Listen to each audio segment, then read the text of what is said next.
Mesdames, Messieurs, bienvenue. Merci de nous rejoindre. Imaginez une vie marquée par une santé en dents de scie, un état fébrile, des douleurs atroces, voire insoutenables. Ajoutez à cela de multiples transfusions, de longues hospitalisations et une vigilance constante pour éviter la moindre crise. Une vie totalement taillée sur mesure. C'est le quotidien des millions de personnes atteintes de drépanocytose. Cette maladie génétique du sang qui touche plus de 50 millions de personnes à travers le monde. Chaque année, 300 000 enfants naissent avec cette maladie en Afrique, dont 40 000 en RDC. Un chiffre alarmant qui nous rappelle l'urgence d'en parler, de comprendre et d'agir. À vos agendas, prenez note.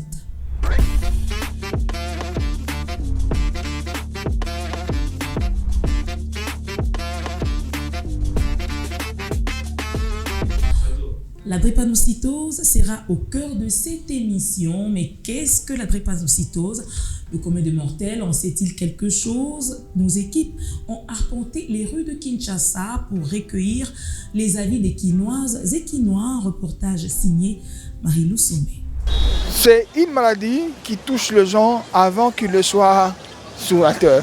Les parents, peut-être, commettent une erreur, et à cause de la mariage na bango, na kozala na AAS to SS. Oui, c'est une maladie. C'est une maladie que je connais ça, mais je connais pas les noms seulement. Par les noms. Je n'ai jamais vécu ça, monsieur, ni dans ma famille, ni dans un autre endroit. Et je connais la drépanocytose, car même si j'étais inconsciente, il y a une personne de ma famille qui est morte à cause de ça.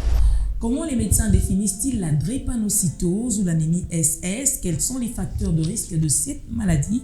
Pour en savoir plus, nous avons reçu pour vous le docteur Steve Kodondi, un expert dans la prise en charge des drépanocytaires. N'oubliez pas, les paroles sont folles, les écrits restent.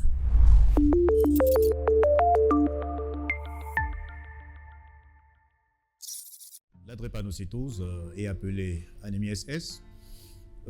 Ou cyclanémie ou encore hémoglobinose S. La drépanocytose, c'est une maladie héréditaire et génétique, donc elle est transmise des parents aux enfants. Génétique parce qu'elle concerne les gènes. Elle est due à la présence d'une hémoglobine anormale que nous appelons l'hémoglobine S. L'hémoglobine, c'est une protéine qui est contenue dans les globules rouges et qui aide dans le transport d'oxygène. Et elle est caractérisée par trois grandes manifestations qui sont l'anémie hémolytique chronique. Ça, c'est un peu trop savant. Pour mieux comprendre, l'anémie, c'est une diminution du taux d'hémoglobine en dessous de sa valeur normale. Hémolytique, c'est-à-dire qu'elle est due à la destruction des globules rouges. Chez les drépanocytaires, un globule rouge vit pendant 10 à 15 jours, mais chez une personne normale, c'est 120 jours. Alors de ce fait, après ces 10 à 15 jours, le globule rouge va éclater et il y aura une diminution du taux d'hémoglobine. Et ça se fait pendant toute la vie. La deuxième grande manifestation, ce sont les crises vaso-occlusives. Une crise vaso-occlusive, ce sont des douleurs qui sont dues à l'obstruction des vaisseaux par des globules rouges qui sont falciformés. Un globule rouge d'un sujet drépanocytaire à la forme d'une banane ou fossile et dans les vaisseaux, il se coince. Mais chez une personne normale, c'est une forme assez sphérique qui est souple, riche en oxygène et qui peut passer dans des petits vaisseaux et se déformer, même devenir filiforme. Et de ce fait, quand ces globules rouges falciformés se coincent dans les articulations, ça fait très mal. Donc c'est comme un embouteillage sur le boulevard à sens unique. On voit des voitures qui ne parviennent pas à avancer. C'est ce qui se passe. Et il y a la pression sanguine qui est en train de pousser ces globules rouges. Et de ce fait, il y a des lésions qui sont observées au niveau de l'endothélium, donc des parois vasculaires, des parois des vaisseaux. Et c'est ce qui entraîne ces douleurs. La troisième manifestation, ce sont les infections. Un sujet drépanocytaire est susceptible à faire des infections à répétition. Pourquoi? Parce qu'il a un déficit. Là je peux dire en opsonine, défaut d'opsonisation, c'est-à-dire que ces globules, ces anticorps ne reconnaissent pas les germes qui sont encapsulés, dans les germes qui ont des coques comme des pneumocoques, staphylocoques et même les bacilles de coque. Et ces germes, une fois dans l'organisme, Ils font leur travail, c'est-à-dire qu'ils colonisent le milieu et ils entraînent des infections. Donc un sujet drépanocytaire peut faire facilement une tuberculose ou bien une infection osseuse à staphylocoque et tout le reste.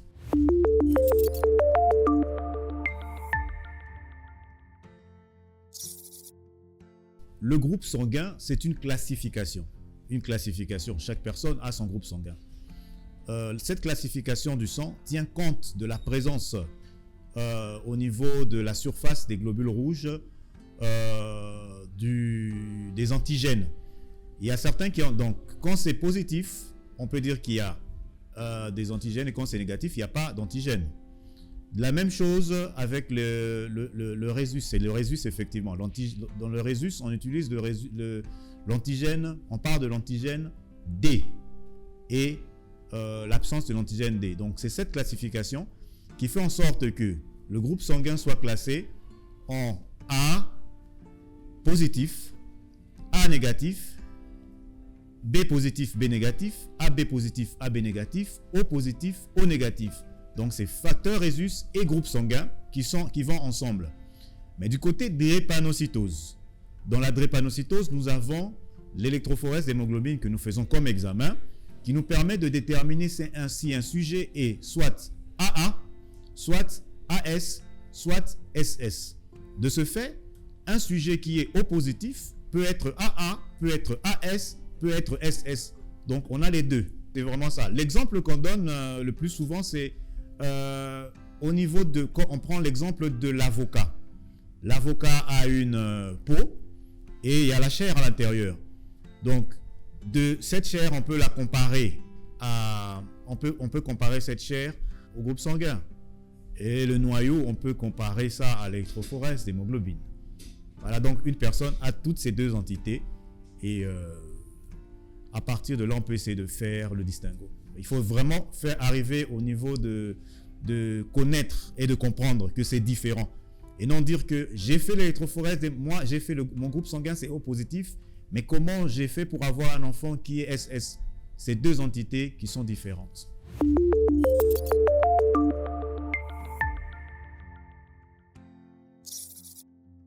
Bon, la maladie en soi, le risque vient juste quand il y a deux sujets AS.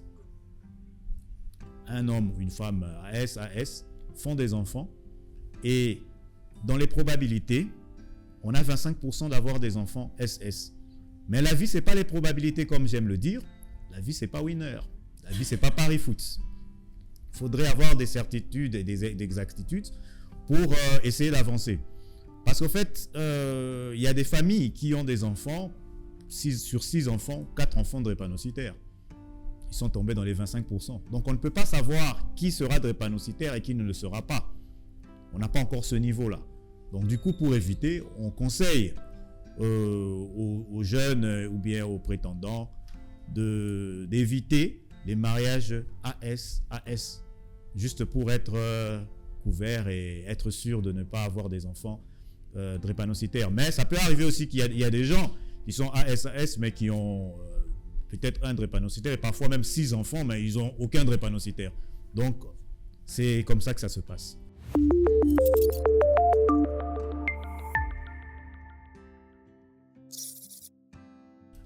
Ces douleurs sont dues à la vaso-occlusion. La vaso-occlusion, c'est l'obstruction des vaisseaux. Les vaisseaux sont bouchés par les globules rouges qui ne passent pas très bien. Tellement qu'ils ont des formes de banane, ils s'entremêlent, ils se coincent. Et ça fait mal. Avec la pression sanguine, ces globules rouges vont essayer de passer, mais ils ne parviennent pas. Alors ça crée des lésions au niveau de l'endothélium. L'endothélium, c'est la paroi vasculaire, là. La paroi vasculaire.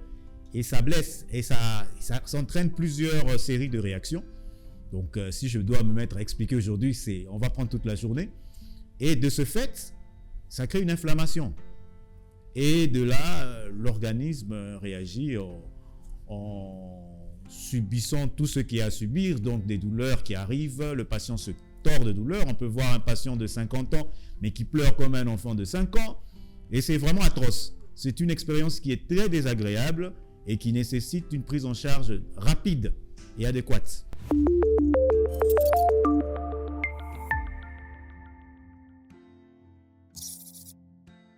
Bon, en fait, ce traitement, il est juste fait à base d'antalgique, donc c'est pour réduire la douleur. On a un traitement qui aide à réduire la douleur, mais au cours des consultations de contrôle, donc on peut dire contrôle de routine, quand ils viennent faire leur check-up, on fait une série d'examens pour savoir ce qu'il y a comme problème. Une douleur ne vient pas toujours seule. C'est-à-dire qu'il y a un facteur qui a favorisé cela. Ça peut être soit un enfant qui est là, un enfant de 4 ou 5 ans qui allait jouer sous la pluie, et puis il revient directement, ça déclenche. Donc le froid peut déclencher des crises vasoclusives, la fièvre ou une infection, ou bien même le stress, bien parfois même des voyages en altitude. Il monte dans l'avion, un avion qui n'est pas bien pressurisé, et là c'est clair qu'il va faire une crise vasoclusive, il aura des douleurs. Il y a des restrictions qu'il faudrait vraiment respecter pour voir, si nous voulons vraiment voir ces enfants ou ces personnes aller vraiment de l'avant et grandir.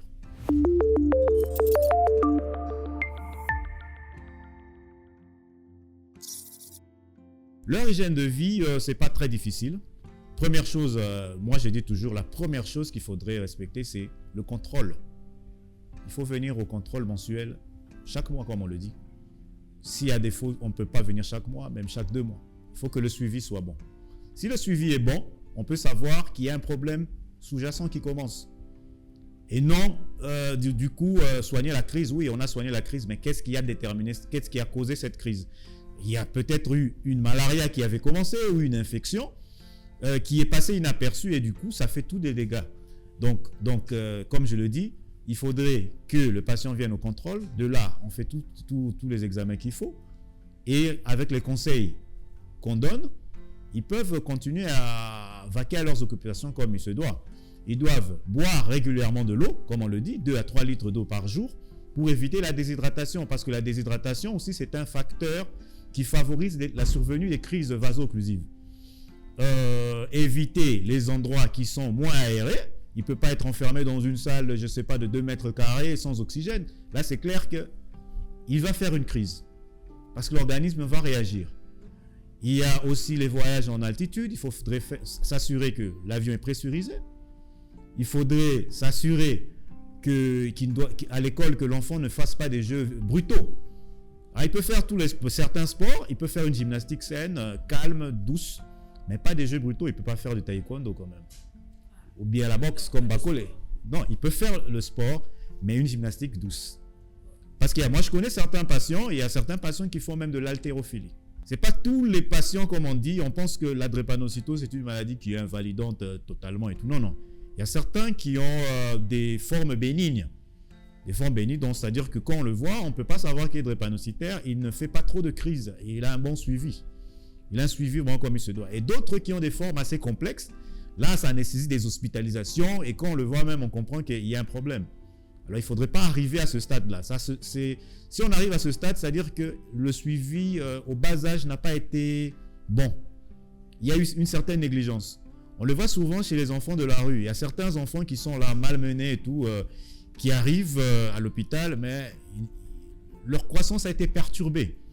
Un enfant qui a, mettons, 18 ans, mais quand on le voit, on peut lui donner 9 ans ou 10 ans. Pourquoi? Parce qu'il n'a pas eu un bon suivi. Donc, quand on est en âge de croissance, il faudrait éviter que les complications puissent s'installer, sinon ça va tout retarder. Et parfois même, il y a chez certaines filles, une fille de 20 ans qui n'a pas encore eu ses règles, ça arrive. Donc là, ça fait quand même un peu mal au cœur, mais ce sont des réalités que nous vivons chaque jour.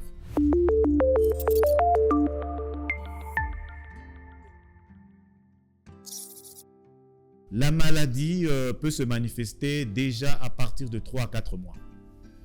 Pourquoi? Parce que quand l'enfant naît, bon, il est joufflu, il a ses 3 kilos, il peut avoir même ses 4 kilos, mais on ne va même pas savoir qu'il est drépanocytaire. Là, c'est parce qu'il a l'hémoglobine fœtale. L'hémoglobine fœtale, c'est l'hémoglobine des bébés. Quand un enfant naît, il a l'hémoglobine fœtale, donc le sang qu'il a hérité et tout. Avec le temps, il va produire son propre sang. Et dès qu'il produit son propre sang, là, les caractéristiques vont se manifester. On verra qu'au niveau des mains, des poignets et des pieds, des chevilles, il y aura des tuméfactions qui peuvent survenir. Et ces tuméfactions sont très douloureuses. On voit un enfant qui pleure. Pourquoi il pleure? On ne sait pas. Bon, cet enfant, il fait que pleurer chaque fois. Il faut investiguer. savoir de quoi il s'agit, l'emmener à l'hôpital. Et quand on va l'emmener à l'hôpital, on verra que bon, en faisant l'hémoglobine, l'examen d'hémoglobine simplement, on peut constater que son taux d'hémoglobine n'est pas comme ceux des enfants de son âge. C'est-à-dire qu'il y a un problème. Pourquoi cette hémoglobine baisse? Pourquoi son taux de globules blancs est très élevé? Il y a un souci. Et là, il faudrait maintenant faire l'électrophorèse d'hémoglobine pour savoir est-ce qu'il est AA, est-ce qu'il est AS ou est-ce qu'il est SS. Donc c'est ça qui pourrait, donc déjà à 3-4 mois, on a la première manifestation, c'est le syndrome main-pied. Mais chez certains patients, certains enfants, il y a certains qui font un peu trop tard. Bon, il y a d'autres aussi qui disent qu'ils ne font pas de syndrome main-pied. On découvre juste à l'âge de 10 ans qu'il est drépanocytaire, mais peut-être c'est une période qui est passée inaperçue. Il a fait ses crises, mais on pensait que c'était juste des caprices d'enfants. Ou bien parfois, il y a même dans certaines familles, il y a des enfants qui vivaient par exemple avec des bonnes. Et à un certain moment, les parents reviennent, ils voient que les enfants ont toujours mal. Alors ils se disent que bon, la bonne a sûrement tapé l'enfant. Pourquoi il a toujours mal? Donc sûrement qu'on le chicote, sûrement qu'on maltraite l'enfant. Or, en soi, c'est pas ça. Donc on a vraiment une panoplie d'histoires qui nous revient par moment et c'est vraiment difficile à gérer.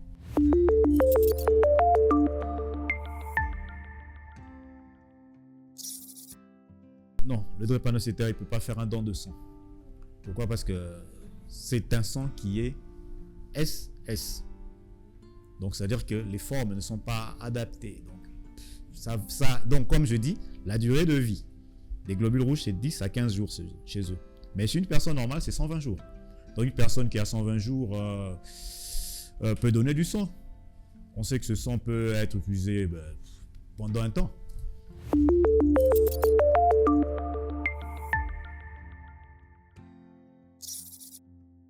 L'anémie, oui, on peut éviter l'anémie. L'anémie chez les drépanocytaires peut être évitée. Il faut des supplémentations. Hein. Généralement, les gens prennent de l'acide folique. Il faut supplémenter, il faut encourager l'alimentation.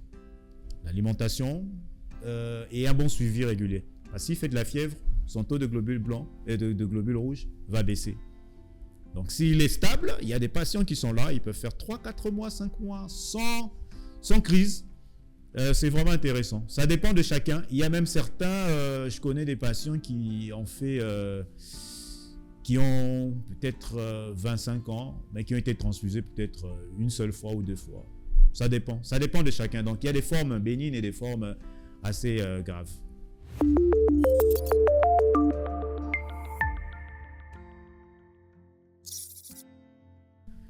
Un sujet AS, ça peut être comme moi, ça peut être comme vous, ça peut être comme tous les autres. Le AS, généralement, il n'a pas de problème. Il est comme tout le monde. Au fait, il y a un problème aussi. Le problème, c'est que les gens ont tendance à parler de cette histoire de S dominant. Non, ça n'existe pas. Logiquement, ça ne peut pas. Le GNS est toujours récessif. On peut voir si on fait l'électrophorèse avec l'électrophorèse quantitatif, on peut voir que le S peut se retrouver avec un 43. Le A, il a toujours une bonne proportion, 53 et tout. Mais ce n'est pas ce qui va expliquer des douleurs, non. S'il y a un problème, donc quand on dit S dominant, c'est-à-dire que ça, c'est leur façon de parler. Mais un sujet AS, logiquement, ne fait pas de crise. Mais, à certains moments, on peut constater une chose. S'il fait très froid, il peut avoir des petites douleurs, des légères douleurs. Mais ce n'est pas des douleurs comme un sujet drépanocytaire qui se plaint là. Si un sujet AS fait des crises comme ça, c'est-à-dire que soit l'électrophorèse de départ a été biaisée, il y a eu une erreur, il est soit SS, mais on n'a pas bien fait l'examen et il est sorti, on l'a fait sortir AS. Ou bien deuxième hypothèse, c'est que ça c'est le cas que j'ai eu il y a pas très longtemps. Une jeune fille de 22 ans. Cette jeune fille drépanocytaire, mais quand je discutais avec elle, je n'ai pas senti qu'elle savait de quoi il s'agissait. Donc elle se disait elle dit non, moi je suis AS. Mais extérieurement, on comprend qu'elle a tous les signes d'une drépanocytaire et on comprend que le problème vient des parents. Pourquoi les parents ont caché l'information? les parents n'ont pas dit la vérité à leur fille. Donc en fait, c'est juste chez certains, on peut dire, les gens aiment avoir une conscience assez tranquille. Ils se disent que s'ils disent la vérité à leur enfant, l'enfant va paniquer. Et eux-mêmes, ils refusent d'accepter. Il y a d'abord cet aspect. Il faut d'abord accepter le diagnostic. Quand on trouve qu'un sujet est SS, il faut accepter le diagnostic. Dès qu'on accepte le diagnostic, le suivi suivra. Et de ce fait, la prise en charge sera adéquate. Mais quand les parents ne disent pas la vérité aux enfants, l'enfant va se comporter comme tout le monde alors qu'il a un problème. Et après, il y aura des conséquences dramatiques qui vont s'installer au sein de l'organisme. Et après, ce sera trop tard et l'enfant part comme ça. Et tout ça parce que les parents n'ont pas voulu dire la vérité. Il faut dire la vérité aux enfants. C'est vrai que c'est difficile, mais chacun doit savoir de quoi il s'agit.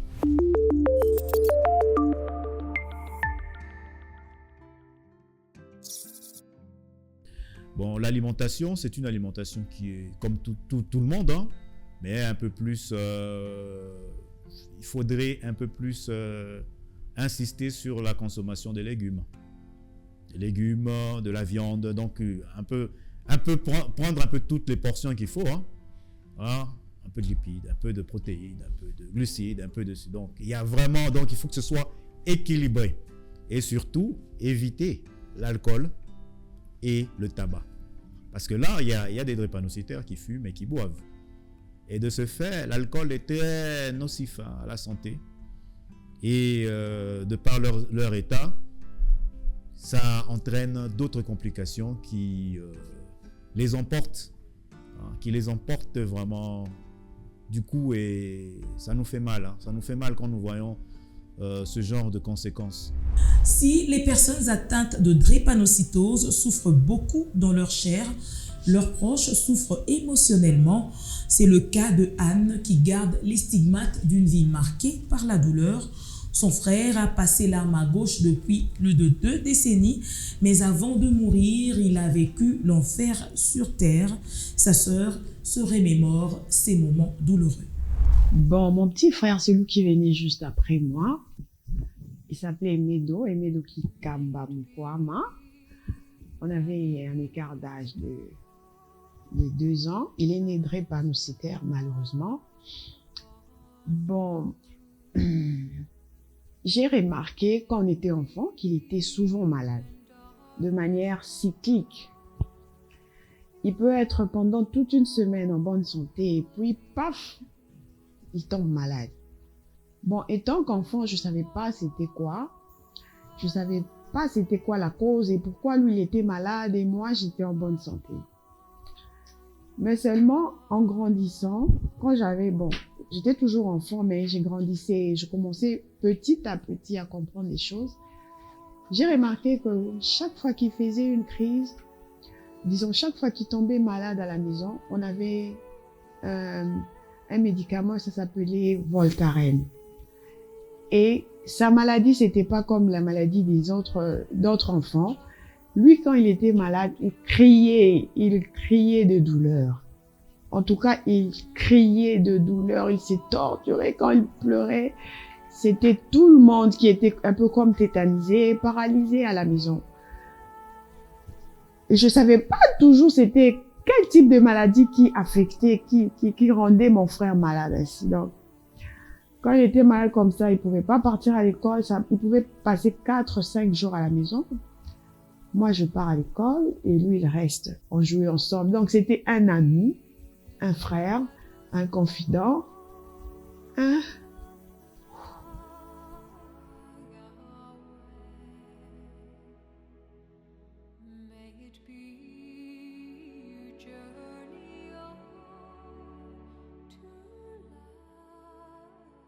Donc, c'était quelqu'un sur qui je me reposais, quoi.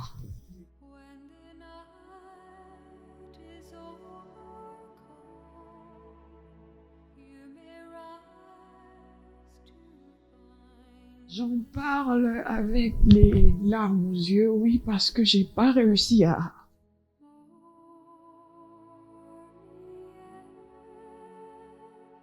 à faire mon deuil, quoi. Il est mort en 1999, le 7 janvier exactement. Tellement qu'il avait des douleurs horribles, ça se voyait. Parce que quand il pleurait, c'était pas des simples pleurs, c'était des cris. Il demandait de l'aide. J'ai mal ici, j'ai mal aux os. Et pour lui, ça attaquait ses os. Il se torturait, en tout cas, il pleurait, il se torturait. Et chaque fois qu'il se rétablissait, il disait, quand je vais grandir, je serai médecin. Peut-être que j'ai pas signalé ça. J'ai épousé un médecin parce que mon frère disait qu'il sera médecin. C'est en sa mémoire. C'est vraiment en sa... J'ai même dit ça à mon mari récemment. J'ai dit, si je t'ai jamais dit ça, sache que j'ai été épousée en mémoire de mon petit frère. Il disait toujours, quand je vais grandir, parce que j'ai très mal quand je suis malade, je dois apprendre à me soigner et à soigner les autres. Et il a évolué comme ça avec la maladie. Et à l'âge de 8 ans, curieusement, il a fait une de ses crises et papa l'a conduit à l'hôpital Mabanga. C'est là qu'il se faisait soigner. On l'a conduit à l'hôpital à Mabanga. En revenant comme ça, il revient avec un plâtre. On lui pose un plâtre sur tout l'abdomen. C'est comme un habit qui n'a pas de manche. Et ça prend de là jusqu'au niveau du nombril. Et ça. Donc, il était tellement mal à l'aise dans son plâtre que il pleurait. Il disait qu'on enlève le plâtre. Je comprenais toujours pas parce que lui, avec 10 ans, 8 ans plutôt, moi j'avais 10 ans. Un enfant de 10 ans ne va pas bien comprendre. J'étais seulement curieuse parce que je me suis dit, il ne s'est pas fracturé, il n'est pas tombé, il n'a pas de fracture. Et puis si c'était une fracture, comment on peut mettre un plâtre comme un habit comme ça là? Et il avait ça, il pleurait quand même. Et je sais plus, là c'est papa peut-être qui saura, ça a tenu 45 jours ou combien, en tout cas la durée exacte, je sais pas. Mais il me manquait, c'est ça.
Donc, il me manque toujours et il va toujours me manquer, c'est ça? La drépanocytose ne se guérit pas, mais la chaîne de transmission peut être brisée. Le drépanologue du jour nous en donne la recette. Bon, comme conseil, donc il faudrait d'abord prendre sa vie en main. C'est toute une responsabilité. Il faudrait savoir ce que l'on veut dans la vie. Et de ce fait, faire l'électrophorèse d'hémoglobine. Cette électrophorèse d'hémoglobine pourra nous aider à savoir si on est AA, AS, ou bien même SS. Donc, dès qu'on est classifié et qu'on voit que nous sommes AA, AS, là, il n'y a pas de problème. AASS, il n'y a pas de problème. AS, là, il y a un problème. Parce qu'on risque d'augmenter l'incidence de la drépanocytose inutilement.